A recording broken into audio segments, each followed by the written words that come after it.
And welcome everybody to the Two Unlikely Christians podcast. I'm comedian author Pat McCool, deep in the piney woods of South Mississippi, sitting on the banks of the lake, and to my good buddy all the way across the pond in the academic capital of the world, esteemed psychotherapist and addiction specialist, Richard Turrell.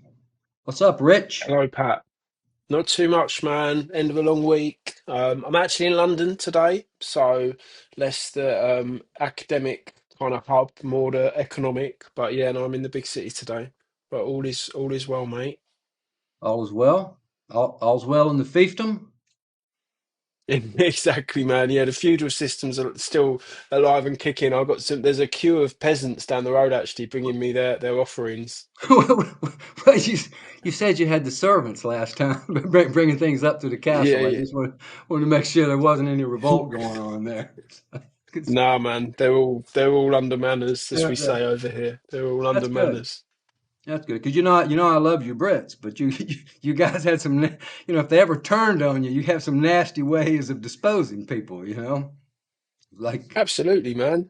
Yeah, well, it's like yeah, in yeah. America, we had a little barbarish history where we would fry people in an electric chair, but if we hung people, we just hung them. You guys were kind of like, hey, I got an idea. Let's hang the bloke, but let's don't kill him. Just before he's dead, let's drop him, remove all his limbs, and hang him again. So, Yeah, man. Yeah, yeah. so It's like when you double fry something, You cook it and then you cook it again. Get some extra flavor into it. put some Yeah. extra flavor. You just want to discourage the Yeah. next guy from trying to overthrow Richard in the castle. Yeah. Well, it's Well, good we to see uh you. we led the world in mistreating people, I think, for a while there. So No, yeah. no, but we love you for it, especially in America. We got July 4th coming up. I mean, if was it for you guys, we wouldn't have Independence Day and a 3-day holiday. We're deeply appreciative of it. So, Yeah, yeah, yeah. so That really comes across. oh man, but look, but it is good to see you. Because speaking of You pain, too, man. at the ending of our last episode, things got a little awkward.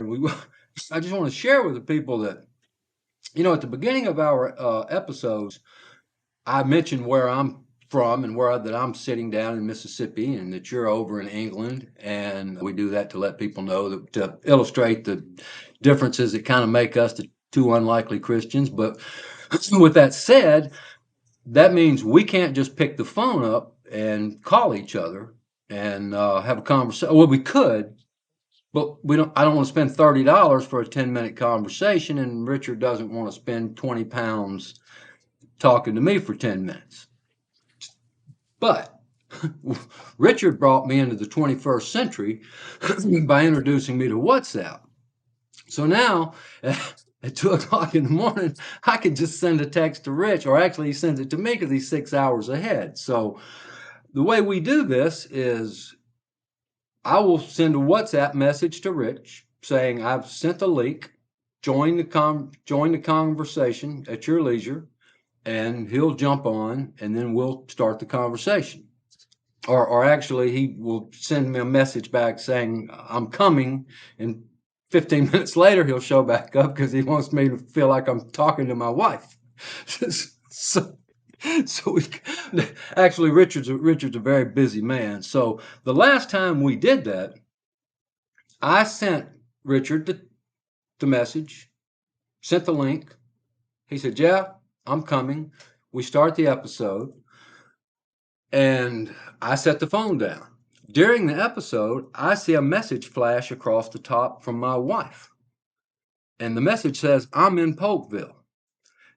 The reason she sent that was because in my family, we tell each other where we're going, what we're doing. If we're taking a trip, if we're going to the grocery store, it's text me when you get there. I love you. I love you. Text me when you're coming back. Be careful. This time she was on a going on a 2 or 3 day trip, and she had just left. And so when the episode ended, I picked up the phone She had just told me where she was, and I sent her a message saying, just finished talking to Rich. The dogs are indignant because I wouldn't let them in the office. Have fun.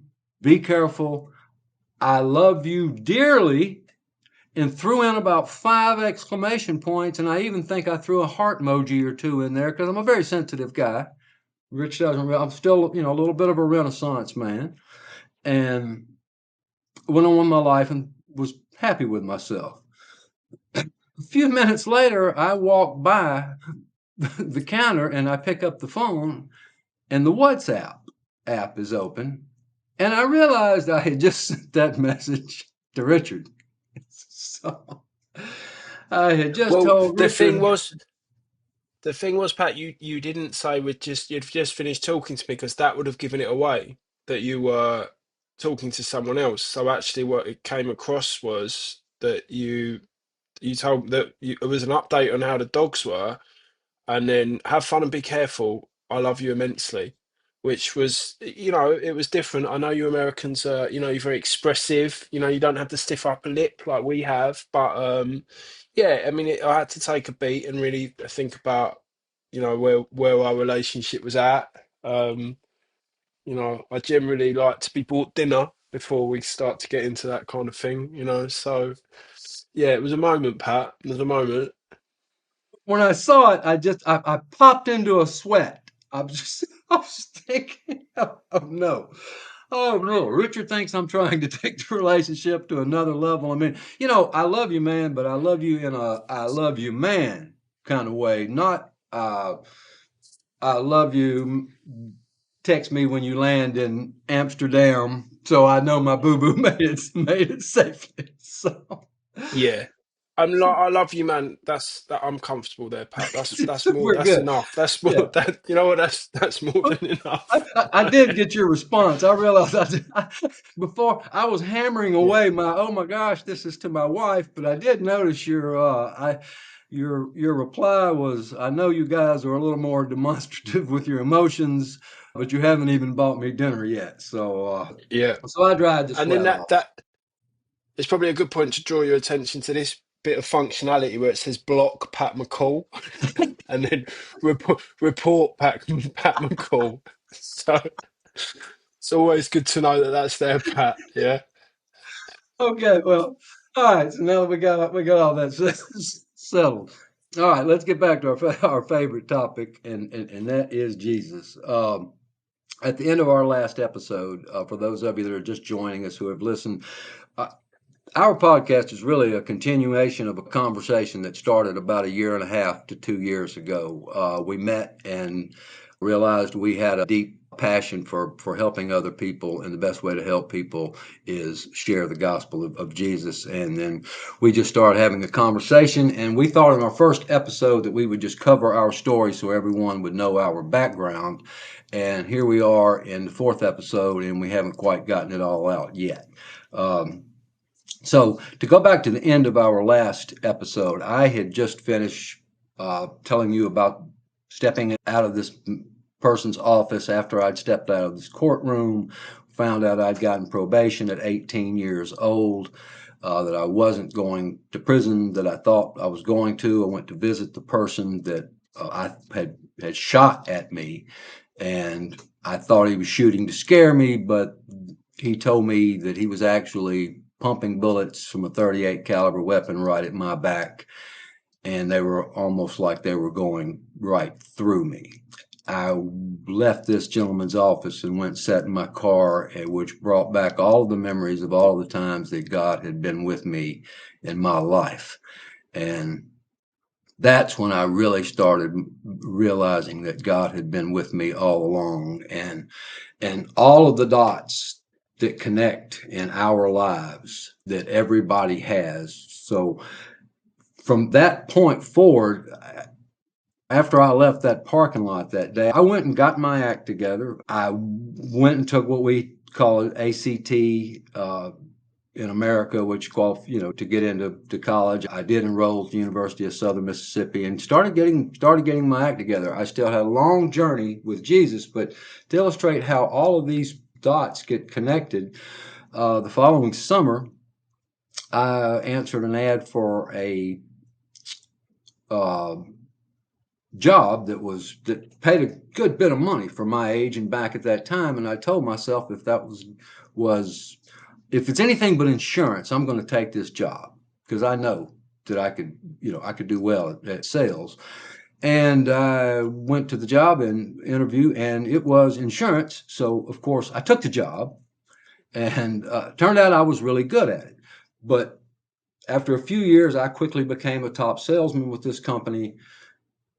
After a few years, I got hired away by one of the top companies in the country, a Fortune 500 company, and that's where I met my wife, which was one of the best things that ever happened to me in my life because my wife's father was a Church of God pastor. My wife was a uh, quite the woman of God herself, and I had an awful lot of polishing up to do. And she helped me polish up, and within a couple of years, I had actually gotten promoted to becoming one of the youngest regional directors in the company's history at the age I was at. And we did this for 15, 20 years, just like you, Richard. The cars and the houses and the vacations, but something was missing where you were having the void and the habits were all coming back. In my case, it was after about 15 or 20 years, I just felt like God had something else for me to do, that He didn't just bring me through everything He brought me through just to make a lot of money and drive Jaguars. And which, by the way, to show you how much we love the Brits, we've had 3 Jaguars. Oh, I have, nice. yeah, I got one sitting out in the driveway covered by a tarp. I didn't know they made pickup trucks, Pat. No, it's a Jaguar XK, and the great thing about driving Jaguars, Richard, because it taught me why the British don't make televisions, because you haven't figured out how to make them leak oil.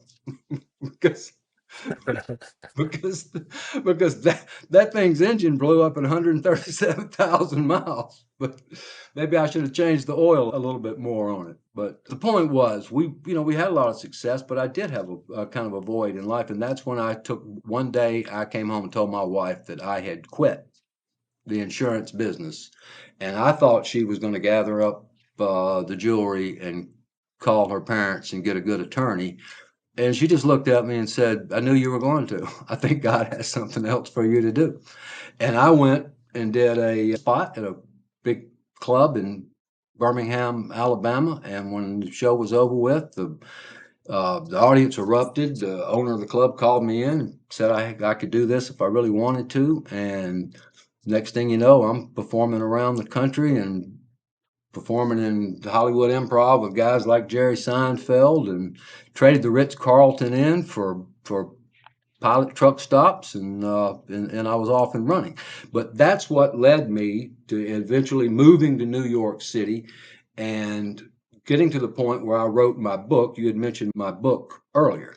Bonsai wasn't really that big of a hill. One Man's Walk Towards God is the subtitle, but One Man's Walk Towards God is really what the book was about. Because after I wrote the book, I got asked to speak in a church, and I did. I wrote an act. My act was always clean, but I made sure it was clean to where I could speak in a church. And while I was in the middle of doing that, I did my comedy show up for about 40 minutes. And then I started sharing my testimony, which they wanted me to do from the book. And I literally broke into tears while I'm standing on stage talking. And the chills came over me, and it was one of the most joyful experiences I'd ever had. And that's when I realized this is what God wants me to do.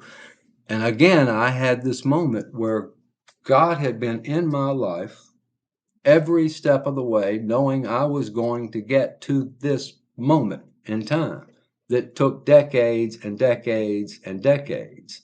And it illustrates God does this in everyone's life. And just like in your life, Richard, I was really stunned that when you started telling your story that Mm. you were how old when you enrolled in university?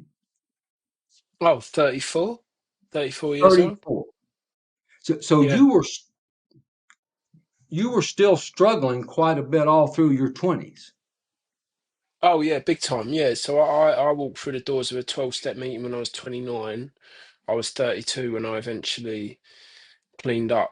Got clean and stayed clean. So yeah, my 20s were like a car crash, honestly. Like, yeah, like they started badly and it got worse. And definitely by the time I was 29, I was lost, man, like completely lost, broke, broken, alone, friendless, See, suicidal.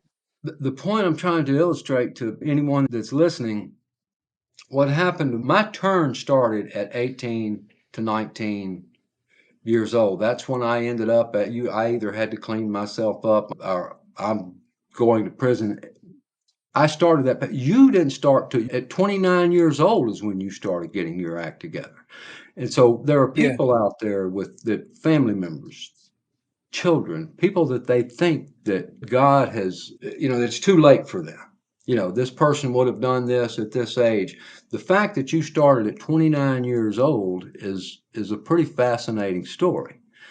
So you went on to school, but when did you start having your experience with faith with Jesus?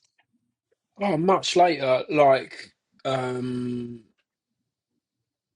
been clean for yeah, like 41 years old. At 41 years old? Yeah. So, because I was in 12, well, I am still, but like in 12-step recovery. So, it's a spiritual program. So, one of the things we're encouraged to do is, to kind of seek out spirituality. So, I looked at a lot of different, avenues like Buddhism and uh, what else? Like I did a Native American sweat lodge at one point. So I've, What was that like? pretty intense. I mean, I don't want to speak ill of anyone else's belief system, but it wasn't for me. It was being in a kind of very dark, very hot space with a lot of other men shouting and beating drums. So it was a bit like, yeah, I mean, I found the whole thing quite traumatic, to be honest with you, Pat. It certainly didn't make me feel, I didn't get any kind of sense of connection out of it. But yeah, I've been looking for a while, but the church, it's really interesting. I guess it'd be something for us to talk about, like later, would be certainly in England, like Christianity is not cool.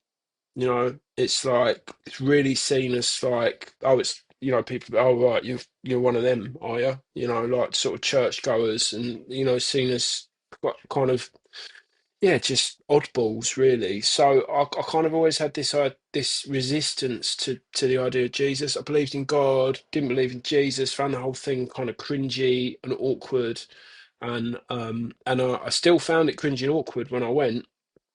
But I was again had reached another point of brokenness because even without the drugs, my addiction, had manifested in so many different things like work and money and sex and food, and I was just done, man. Like, and then kind of hit that kind of rock bottom place again, just without the drugs, and and then so I walked through the doors of a church, basically looking for answers, and so that came much later.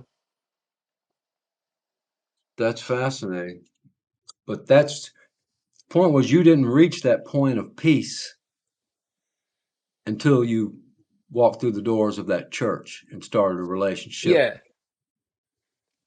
yeah, like 100%. Like it's like that kind of peace that transcends all understanding. Yeah. And Like just that was I'd never really felt that. It felt like, um, and it didn't happen straight away. It took a lot of hard work and a lot of dedication and reading the Bible every day and praying every day, even when it didn't make sense. But um, yeah, like just if someone, Jesus reached in and touched parts of me that nothing else had been able to reach and heal, like without a shadow of a doubt. And that's after like a decade of psychotherapy, personal psychotherapy, a million 12-step meetings, three or four sort of trips through the 12 steps.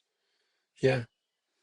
well, as you know, he was with you every step of the way. Anybody that doesn't know the earlier episodes, that Richard had some very dangerous moments, stabbed, bleeding out, almost killed. We both came through some incredible moments that we brought on ourselves, and God brought us through those. He was watching and with us all along, and he was watching and waiting. But the thing that you illustrate is that at 41 years old, so if you're in your 20s, if you're in your 30s, um, God is still waiting, and He will wait for you. And it still is a journey. You don't have a moment, as you mentioned to me after reading my book, when we didn't talk for a little while, and we touched back base after you had read it. I decided I was going to believe in God, but there's a difference in believing in God, and there's a difference in just giving your life to Jesus, turning things over to Him. Because when I met my wife, it was, yeah, I believe in God, but I got in the business world. I wasn't past telling a fib to win a business deal or things like that. My wife was always standing over there. Just she's this incredible woman that would. What did you say? Oh, did you tell him? Well, that's not true, is it? I was like, yeah, but I got the, got the deal. And she's like, yeah, well, you really think Jesus won? Little things just kept moving along with me. I was making money, but I really wasn't filled with the peace. Everything felt Mm. like, but I was moving, I was believing in God. I believed in, I had, when I went for took that first job in the insurance business, the man was I don't know if I told you this or if it was in the book, the man was a Christian, and he asked me if I believed in God. And I said I did. He said, have you ever accepted Jesus? No, boy, I really started sweating then.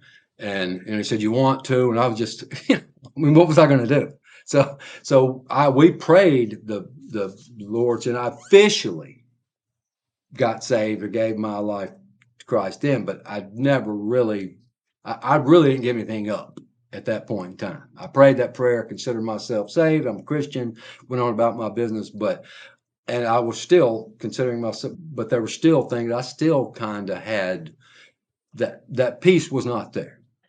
It was still a life with anxiety. It was about, how much money am I going to make? How much can I accomplish here? I still had a little rage. I never, I was a little bit of a rageaholic. I still had all of these things. And then I went on to become, even when I became a comedian, if you recall in the book, you had mentioned that moment where I had been trying to work everything out on my own. And I had that incident where I had this show canceled. Anyway, things had all of a sudden that had gone incredibly well, but then they kind of started not going well for me. And I end up in that church, and the pastor of the church gives the invitation. I don't know what they do in England, but uh, he gives this invitation at the end of the church services. Anyone, come to the altar? I'm assuming, I think you've said similar experiences.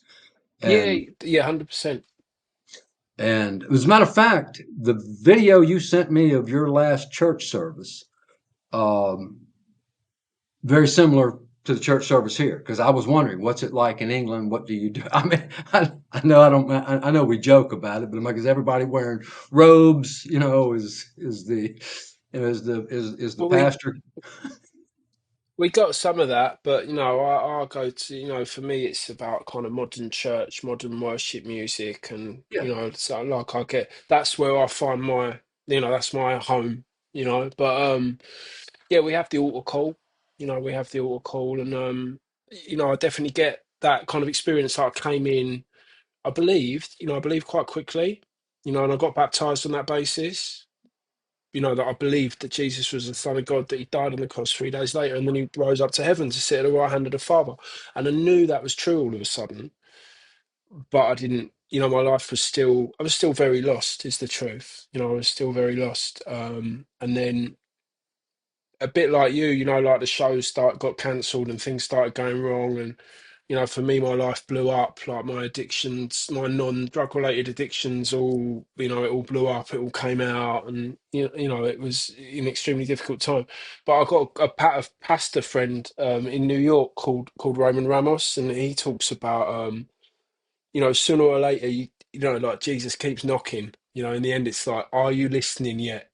Are you ready to listen yet? You know, and that's, you know, when life tends to fall apart a little bit, and then we have no choice, or I had no choice but to, you know, somewhere in that brokenness, like I found him there, or he found me there, I suppose, you know. But it was in the ruins of a worldly life that he found me.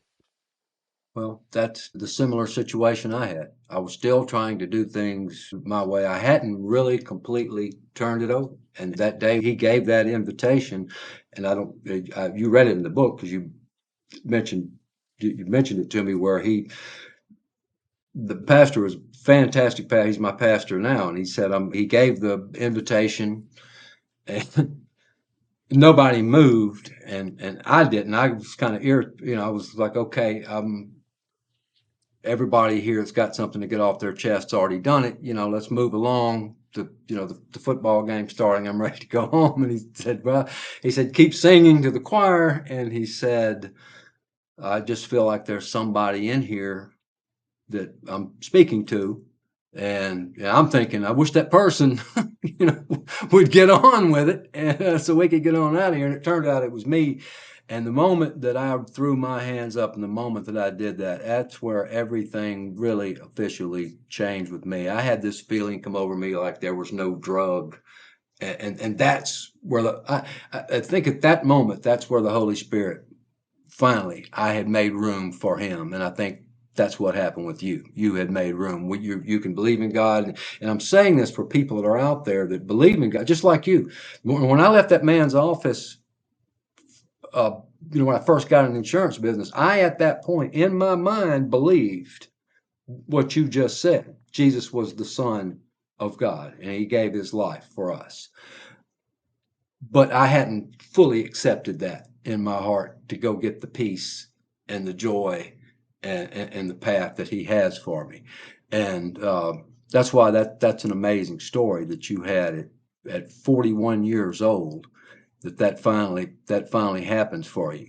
And now that you have the peace, uh, it's just an amazing story. And people just need to understand that God has been with you all your life. If you look back through all of the things that have happened, he was there, he was watching, he was waiting, he's bringing you along, but you have to give in and you have to accept him fully into you, because when you start talking about those other things manifesting in your life, that is the devil, that's Satan shooting arrows at you, because the higher value target you are, the more you're moving towards God, and the more you're moving towards Jesus, the more he's going to start attacking you, and that's what he was doing to you.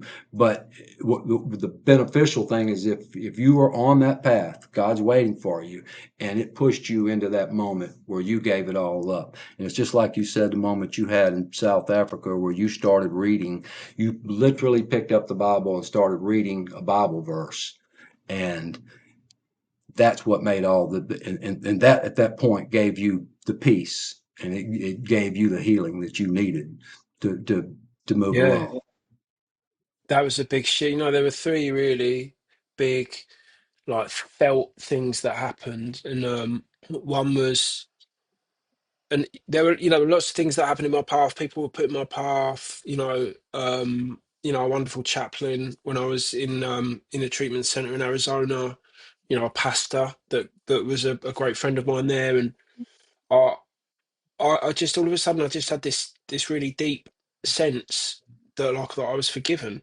You know, like that I was forgiven, like my sins. You know, and you know, which were many. You know, at 41, I came in, you know, walked through the doors of a church like soaked in sin. And, you know, I had this deep sense of being forgiven that made me realize that I'd never forgiven myself. And not even for the things that I'd done, like, but just for who I was, you know, like on a very fundamental core level that I think a lot of recovering addicts or addicts, but, you know, like relate to, is like just this sort of deeply burnt in sense of shame that it's not all right to be me. And I realised that, and then it just felt this very profound sense of forgiveness, and that was very tearful and joyful and bittersweet and sad. And then And then I was in South Africa on a work trip, and some of those, urges and cravings and addictive thoughts started to kind of come back. And I lent into the Bible, to Psalm 51, and which is about, renewing me a clean spirit, renewing me a clean heart, and a steadfast, loyal spirit, depending on the translation.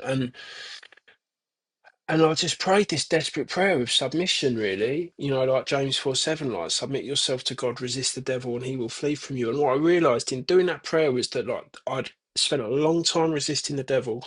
I had never submitted to God, and it was just a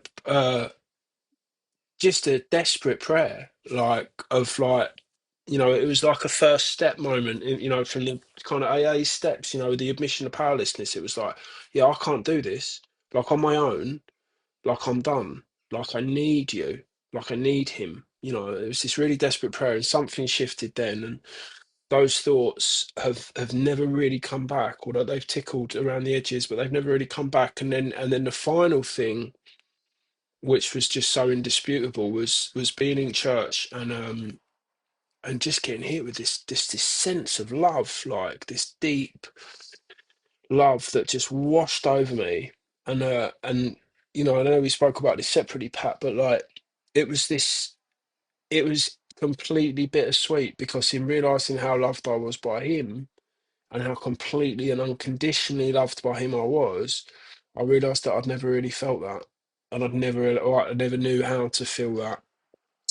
I didn't grow up in an environment that particularly supported feeling that, and I just sobbed, man. I remember just sobbing, like I had to go to the toilet at the back of the church and, like, clean myself up afterwards, like I was like a mess. You know what I mean? And yeah, and that was like, and on the back of that, it's like, I don't believe that God loves me. Do you know what I mean? And I don't think that God loves me. Like, I know He loves me, like, unmistakably.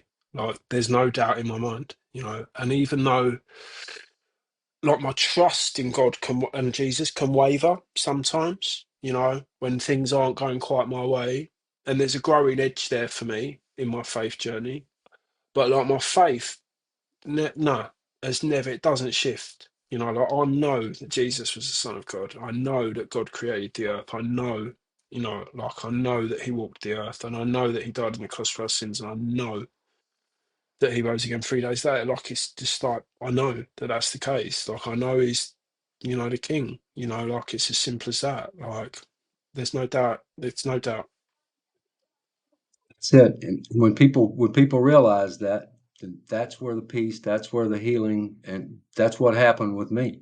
The day that I finally gave it all up, I was healed.